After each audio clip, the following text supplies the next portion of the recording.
마치 그림을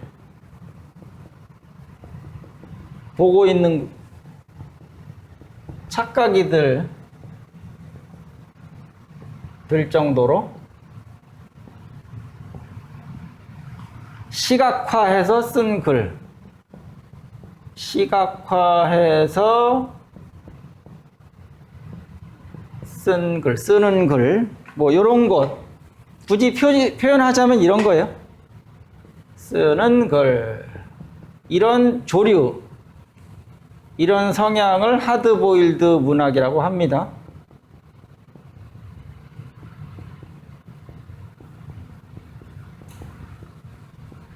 대표적인 사람이 해밍웨이고, 예, 이 책은 무기여 자리거라에 나오는 문장인데 저걸 보면서 이제 설명을 할 거예요. 자, 시각화하는 거예요. 시각화. 딱 읽어보면 머리에 그림이 확 그려지는 거. 전체가. 아, 오른쪽에 뭐 있고 왼쪽에 뭐 있고 앞에 뭐 있고 뒤에 뭐 있고, 이게 공간적인 입체감이 드는 그런 글이에요. 한번 읽어보죠. 어떻게 글을 쓰면 그런 식으로 쓰는 건가? 이 표현 자체를 한번 쭉 보시고, 아, 저런 거구나 하고 이렇게 감을 잡으시면 돼요. 우리가 머무는 산장 앞에서 산은 호수를 따라 급격하게 하강하며 들판까지 뻗어 있었다. 우리는 현관에 앉아 햇살을 받으며 산기슭의 구불구불한 길과 산 아래 계단식 포도밭을 바라보았다. 포도나무는 겨울을 앞두고 잎이 다 져 있었고 밭에는 돌담이 쳐져 있었다. 그 아래에는 호숫가를 따라 좁은 들판에 가옥들이 서 있었다. 호수에는 외따로 솟아있는 언덕에 나무 두 그루가 자라고 있었는데 그 모습이 마치 낚싯배의 쌍돛 같았다. 호수 반대편에 있는 산은 경사가 가파르고 호수 끝에는 두 산맥 사이로 론 계곡의 평야가 펼쳐져 있었다. 산맥에 가려져 있는 계곡 위쪽으로는 당뒤미디 산이 있었다. 그 높은 설산은 계곡을 삼킬 듯이 높게 솟아 있었지만 너무 멀리 있어서 그림자를 들이우지는 못했다. 자, 하드보일드 문학이 이런 거고, 그 다음에 또 지금 최 선생님이 필사를 물어보셨잖아요. 이런 거를 필사하시면 도움이 되죠. 그죠? 생각을 하시면서, 자, 내가 작가가 됐다고 생각하고 필사를 하는 거예요. 그죠? 그대로 베끼는 건데, 저 문장을 옆에 놓고 이제 그대로 쓰는 거죠. 주로 이제 기독교인들은 성경을 필사하죠. 성경 필사. 그리고 이제 문학작품도 필사를 합니다. 저걸 쓰면서 그 작가의 기분이 돼보고,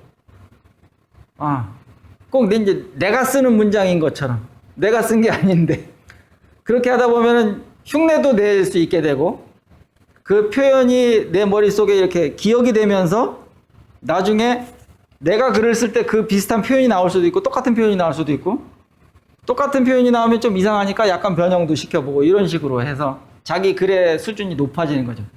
필사도 좋은 방법이에요. 우리가 고전이라고 하는 작품들 있죠. 문학 작품. 뭐 해밍웨이가 될 수도 있고, 뭐 괴테가 될 수도 있고, 마크 트웨인이 될 수도 있고, 암송하듯이 막 이렇게 배우는 그런 작품들을 옆에 갖다 놓고 필사를 하시면은 도움이 많이 되고, 창조는 모방에서부터 시작된다 그러잖아요. 남의 것을 모방하는 거. 그런 의미에서 보시면 좋겠습니다. 자, 하드보일드를 어떻게 설명하냐면 문장 하나하나를 뜯어보는 거예요. 이게 무슨 말인가? 지금 뭐 하고 있는 건가? 그걸 보면 이런 거예요. 자, 산장이 나오고 산이 나오고 그 산이 어떤 형태를 갖고 있다 말했죠. 그 다음에 우리는 지금 현관 앞에 앉아 있어요. 이게 눈에 보이잖아요. 현관 앞에 앉아 있는데 햇살을 받고 있다. 딱 눈에 들어오죠? 머리에 들어오죠? 또 산기슭에는 구불구불한 길이 있고 산 아래에는 포도밭이 있는데 그걸 내가 지금 앉아서 바라보고 있다. 그죠? 그 상황을 그대로 마치 그림에 있는 걸 하나하나 이렇게 짚어가면서 설명하듯이 하는 거예요. 포도나무는 겨울을 앞두고 잎이 다 져 있었고, 그러니까 포도나무에 잎이 다 떨어져서 앙상한 상태로 있다. 밭에는 돌담이 쳐져서 있었고, 밭이 있는데 또 돌담이 쳐져 있다. 또 호숫가를 따라서 좁은 들판에 가옥들이 서 있었다. 호수가 있는데 거기 옆에 집들이 따닥따닥 붙어 있다. 이게 다 눈에 보이는 거잖아요. 시각적인 요소들이에요. 그걸 지금 계속 얘기하고 있는 거예요. 호수에는 외따로 솟아있는 언덕에 나무 2그루가 자라고 있다. 2그루가 있다. 3그루가 있다. 4그루가 있다. 구체적인 상황을 얘기해 주는 거예요. 그죠? 1그루, 2그루 다르죠? 1그루 그러면 약간 외롭다는 느낌이 탁 들고 2그루 그러면은 나란히 서 있구나. 이게 머릿속에 딱 들어온단 말이에요. 그 모습이 마치 낚싯배 쌍독 같았다. 나무가 2그루가 있는데 이게 낚시를 하기 위해서 타고 다니는 배에 돛 2개가 서 있는 것 같았다. 그렇게 이제 직유법을 써서 이렇게 표현을 했죠. 호수 반대편에 있는 산은 경사가 가파르고 호수 끝에는 두 산맥 사이로 론계곡의 평야가 펼쳐져 있었다. 자, 그런 특징을 갖고 있고요. 그 다음에 계속 보겠습니다. 밤이 되자 많은 농부들이 가재도구가 가득 실린 수레를 끌고 대열에 합류했다. 수레에는 매트리스 사이에 낀 거울이 삐져나와 하늘을 비추었고 닭과 오리는 수레와 연결한 줄에 묶여 있었다. 엄청나게 디테일하지 않습니까? 보면 이런 거예요. 자, 수레가 있는데 수레를 지금 끌고 간단 말이에요. 그런데 매트리스 사이에 낀 거울, 수레 매트리스를 얹어 놓은 거예요. 근데 그 매트리스의 옆에 거울이 또 끼어 있어요.